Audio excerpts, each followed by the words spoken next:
Hello, so I'm just gonna make a quick video. This is the day after I made the video yesterday, but I think it was really early this morning, about 2 o'clock or something. I can't remember exactly what I talked about in the video. I think it was something like, I don't know what I want to do with my life. And in it I think I mentioned that I think I'm gonna fail my mock exams.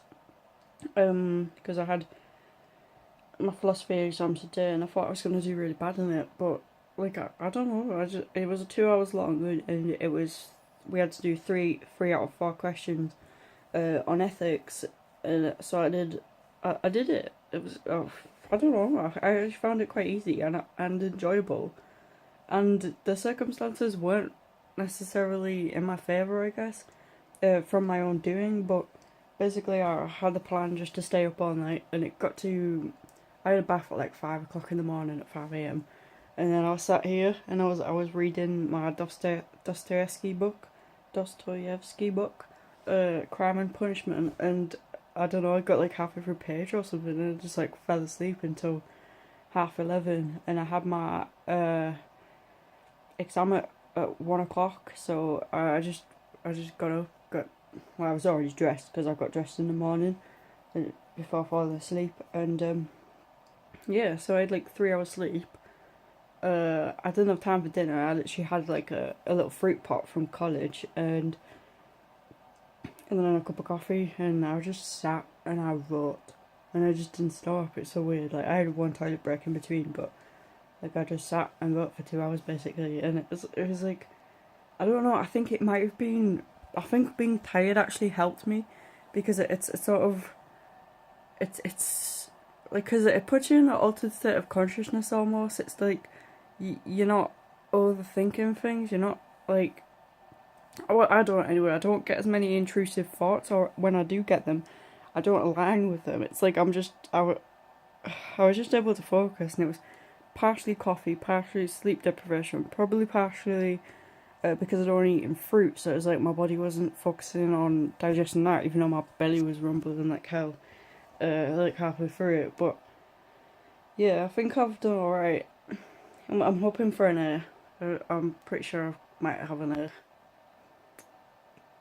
I hope so. Anyway, I felt good. Like after I wrote it, like I know when I've made a good job of something, especially in philosophy, and that felt like I've done a good job. So, maybe I'm just too harsh on myself. I really don't know. Like I don't understand how I can go from literally believing that I'm going to fail, like actually, like not even just like believing it, just like knowing that, oh well, I'm gonna fail tomorrow. I'm gonna fail my exam. It's like, where does that come from? I don't know. Maybe it's like it's just a self doubt, and it's probably just part of being human and part of being imperfect. And like I was okay about it. I was like happy about it at first, and then it was like, you just go back down to baseline, don't you? You get on with you there. It's like, be proud of yourself for a little bit, and then it's like, yeah, don't stay up there. Don't rest on your laurels, bitch. Yeah, I'm still pretty tired, if you can tell. But I've got a cup of coffee down there. There's lots of books though. Friedrich Nietzsche, Dante, Dostoevsky again, uh, Nietzsche, and Oscar Wilde. And then loads there, Richard Dawkins and stuff. So yeah, I'm doing some reading. I started reading another book this morning. It was Nietzsche's. I don't know. I can't remember what it's called exactly. It was the something morals or morality, and it's a book with three essays in from Nietzsche, and he basically he just writes three essays about three books he did, and the one that I'm up to so far was basically the first one, because it's quite a big introduction and then a preface. So I've read the preface and the introduction, and now the first essay is Beyond Good and Evil. So I've actually ordered that book as well, but it hasn't arrived yet. And I've read a version of it, but it's not the original from Nietzsche. It's like one for education, one so you can sort of get your head around the concepts, like written by someone else using quotes from Nietzsche, going through it and explaining his ideas rather than it being directly from him. So yeah, I think it's called Briefly or something, the name of the book.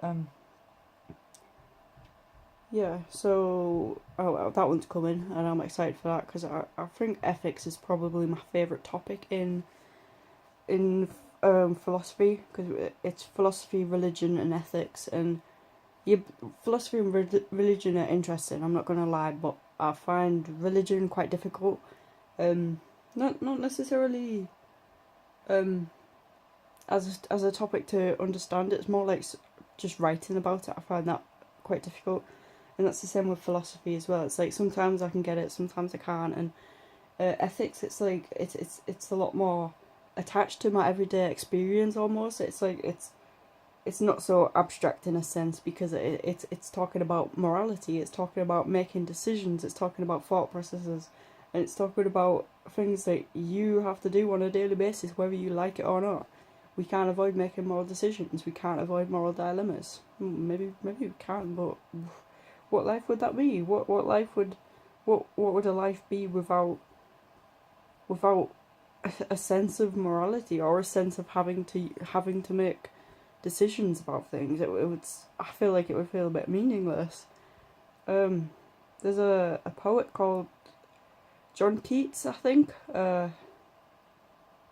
think he's called John Keats, and he basically he says that the world is like a veil of soul making, and it is a religious quote, I think, but it's basically the idea that suffering is necessary in the world because it it, it helps us strengthen us. It's like we have to go through something difficult so we can come out of the other end transformed almost, or like we've had a sense of achievement. If everything was easy and if we were just programmed to be happy all the time, then it would feel quite meaningless. It's like because we have to work for it, because we have to go through periods of suffering, it's like we can come out of the other end feeling good and feeling okay. And that's just part of life, that's part of the human experience. And I guess you can also link that to Carl Jung. I think it's called individuation or something. Individuation. It's basically the idea of the transformation of the self from as you enter chaos and then you go out and then you grow, and yeah, you regain order from the chaos. I really like thinking about things.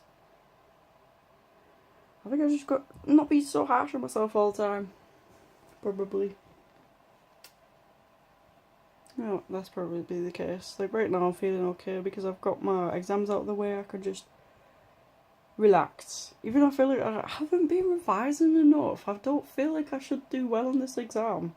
Sociology, I understand. I wrote my sociology exam more like a philosophy exam than a sociology exam. So I think my sociology teacher's going to point that out to me when she's marked my paper. Uh, and I think it'll probably cause me to lose some marks. Like, yeah, I didn't end up finishing my sociology exam neither. I need to start revising more. Ooh, I don't know, I'm pretty happy. I feel alright. Like talking. Yeah.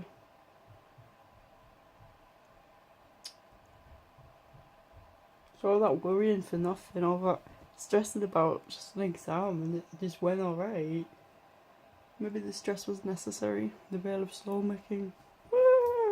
Okay, thanks for watching. Leave a like if you enjoyed and subscribe if you're new.